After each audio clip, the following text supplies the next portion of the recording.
All right, everyone, we have absolutely grand news. Mitch McConnell is going to be retiring.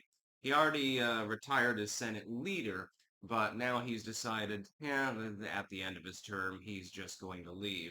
Probably rage quitting because of Donald Trump and but because of his obvious health defects. He's had a number of falls recently.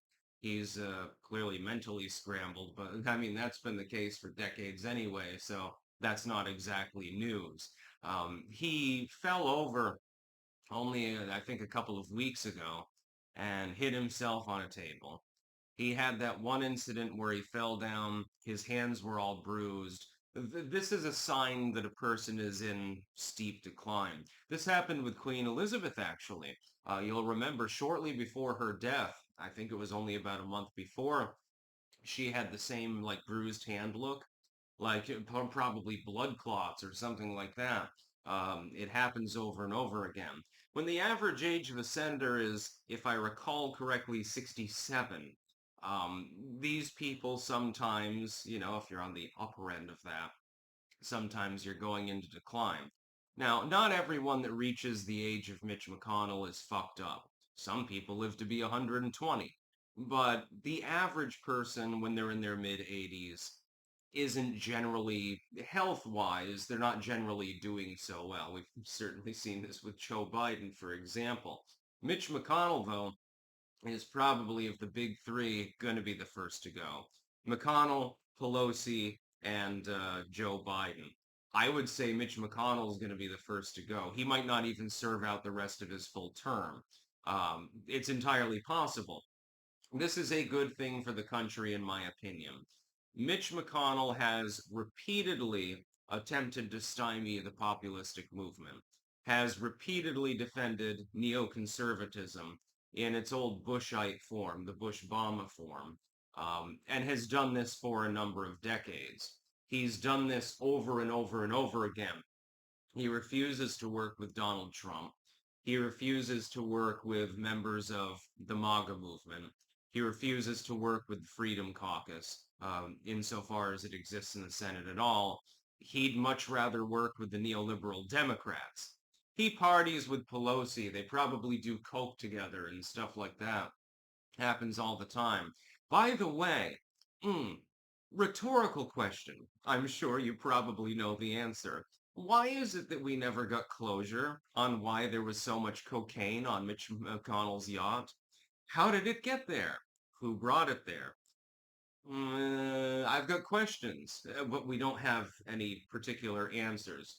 Again, there's an obvious reason for this. Mitch McConnell has been a thorn in the side of attempting reform in government for a very long time. He's part of the old guard. That is, basically, you suck the cock of corporations and then go do coke with your supposed political adversaries and stuff like that, and then you call it a day. It's like John Boehner said, and John Boehner seems like actually kind of a cool dude. He literally opened up a weed dispensary system after he left Congress. John Boehner said that when the budget came to the floor, that was back in, what was it, 2013 or something like that, that the smell of booze was so permeating, it was almost like you're gonna get drunk basically just breathing the air in the room. This is how these people are, by and large. It's good to have a president who's more on the teetotaling side. Although if he gets a 3 a.m. call, I don't really care if Donald Trump snorts a line before he makes the decision on how to retaliate. Just saying. This is why I didn't like Mitt Romney. Uh, he was more of a teetotaler. At least Donald Trump can suck down a couple of Coca-Colas back to back. So hopefully he makes better decisions. Turtle Soup Mitch McConnell is finally leaving the Senate. And it was funny because just the other day I was eating turtle soup and I was chuckling to myself because I was thinking of Mitch McConnell. So I eat turtle soup and then Mitch McConnell decides to call it quits. Again, how mimetic. I accidentally ate one of his relatives. I'm so sorry, Mitch the bitch. That's what I call him. Bitch McConnell, generally speaking, because again, his political track record, he's very strategic. Don't get me wrong, he's not an unintelligent individual.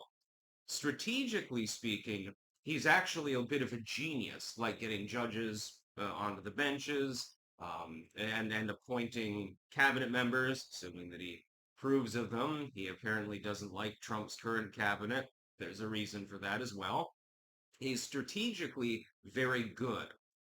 But as far as his morals and the ideology behind which he marches, which he puts up his flag for, it's basically like, it's not 2003 anymore.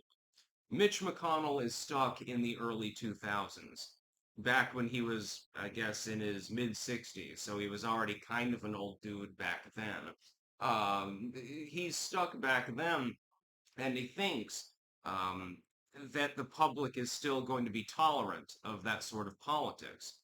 And he either doesn't realize that people have moved on from that, or he does not care and is stubbornly trying to cling to it. I think the latter in his case. I think that he's more on the corrupt end because of his strategic intelligence. I think he's more on the corrupt end than the stupid end. I don't think that he's an idiot. I simply think that he's goddamn evil. And, he's hanging out with Chuck Schumer and Nancy Pelosi all the time anyway, and they get along together. One person he doesn't get along with, Donald Trump. Another person he doesn't get along with, Rand Paul. Donald Trump represents a broad populistic umbrella movement. Rand Paul represents marginalized libertarianism within the GOP. If you're a Republican and you hate both of these individuals and don't want to talk to them, you're probably not the greatest individual in the world to be leading the GOP Senate. Thankfully, he's stepping down from that. Now he's stepping out of the Senate entirely. Good riddance. I think that I speak for a very large number of people when I say this will improve the GOP considerably, and I'm not even a Republican. Like, as an independent voter, I can't really vote for the Democrats right now because they're committing career suicide, basically. With the Republicans, it's better, but then you have all of this old dross within the system clogging it up. It's basically like this sewer drain would work perfectly fine, but there's a pile of leaves on top of it. Well, maybe we need to scrape the leaves away. Then it will actually work. By the way, if you're in New Orleans, a lot of them don't work. There's puddles everywhere for a reason, especially when you're below sea level. Mitch McConnell is a pile of leaves in that sense. He also looks like Yertle the turtle. He looks like he's going to join the Turtle Club. Am I not turtly enough for the Turtle Club? No worries, Mitch. We know who you are. You can get in right away. That's about all. Peace out.